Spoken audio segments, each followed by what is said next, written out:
Throughout history, sacred books have told humanity stories about God, prophets, and the unseen world.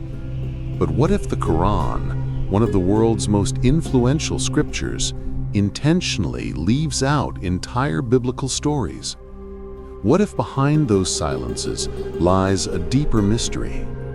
In this video, we'll uncover the Quran's unwritten stories, the hidden biblical narratives it never tells, the prophets it only names, and the ancient tales it reshapes. Get ready for a journey across scripture, history, and the forgotten pages of time. The Bible is a library of stories. It tells every detail, names, dialogues, emotions, and consequences. The Quran, in contrast, selects, summarizes, and eludes. It assumes the listener already knows the story.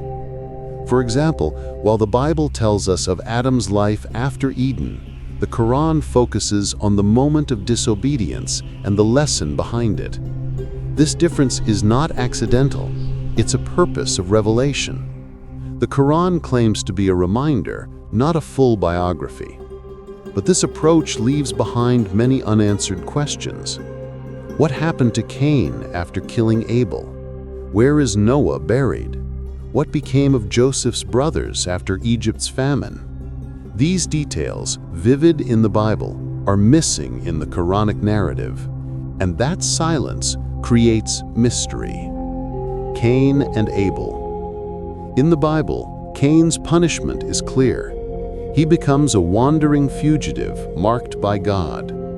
But in the Quran, the story ends abruptly after the murder. No exile, no mark, no divine dialogue. Only the guilt and a raven teaching him to bury the body. Was it omission or deliberate silence? Noah and the new earth. In the Bible, Noah planted a vineyard, becoming drunk, and the curse of Canaan. The Quran only speaks of the flood and salvation. Why are post-flood events absent? Because the Quran focuses on moral lessons, not human weakness. It avoids portraying prophets with sin. This is one of the greatest contrasts between the two scriptures. Abraham's family drama. In the Bible, tells a long family saga, Sarah's jealousy, Hagar's exile, Isaac's near sacrifice. The Quran retells parts, but omits names, emotions, and domestic tension.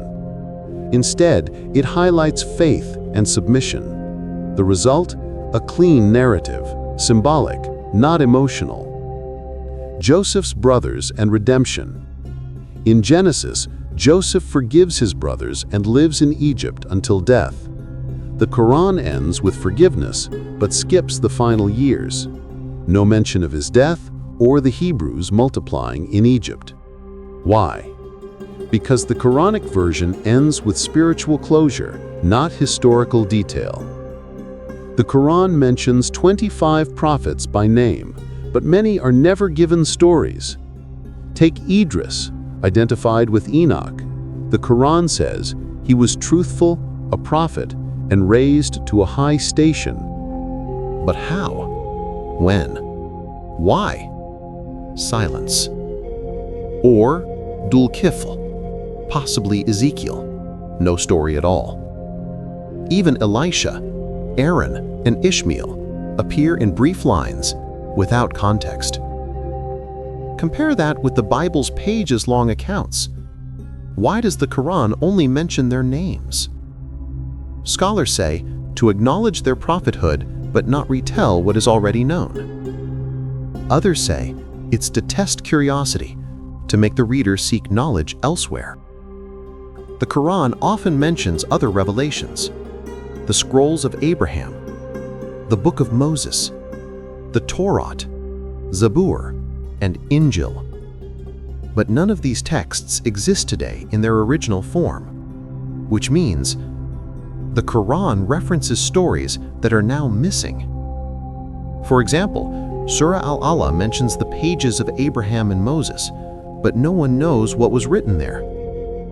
Could they have contained the unwritten stories?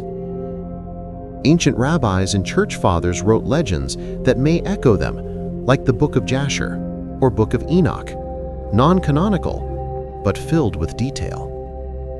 Could the Quran be hinting at those forgotten sources? Every silence carries meaning. Islamic scholars teach that the Quran's goal is guidance, not entertainment. So, it leaves out what's not necessary for salvation. Instead of narrative drama, it focuses on moral messages. But others argue, perhaps the Quran assumes familiarity with Jewish and Christian tradition, since early listeners already knew the stories. Or maybe the missing tales invite readers to ponder, to ask, to seek God's wisdom beyond text. Outside the Bible, ancient Jewish and Christian writings contain expanded stories. The Book of Jubilees gives details about angels and Adam's children. The Infancy Gospel of Thomas tells stories about young Jesus shaping birds from clay, a story echoed in the Quran. The Book of Enoch tells of fallen angels, similar to Quranic jinn traditions. Could these books preserve fragments of stories the Quran alludes to? Or did all three, Bible, Quran, and Apocrypha, draw from a common ancient source, now lost to time? For Muslims, the Quran's omissions are divinely intentional. They teach focus. Only what matters for faith is revealed. For Christians and Jews, these silences raise curiosity. Why not preserve the full heritage? For historians, they are clues to an oral tradition, stories circulating in Arabia long before written scripture. The unwritten stories remind us, revelation is not just about what is said, but also about what is left unsaid. The Quran's unwritten stories stand like shadows behind the light, invisible, yet shaping the meaning of what we see. Each silence is an invitation to reflect. Each missing detail reminds us that Scripture is more than a book. It's a conversation between heaven and earth. Maybe the greatest truths aren't found in the written lines, but in the mystery beyond them. The mysteries of Scripture don't end here. This is only the beginning of your journey. Subscribe for more deep dives into Scripture, history, and hidden knowledge. Like, share, and tell us in the comments, which story do you wish the Quran had told in full? Never stop seeking the truth hidden between the lines. Thanks for watching.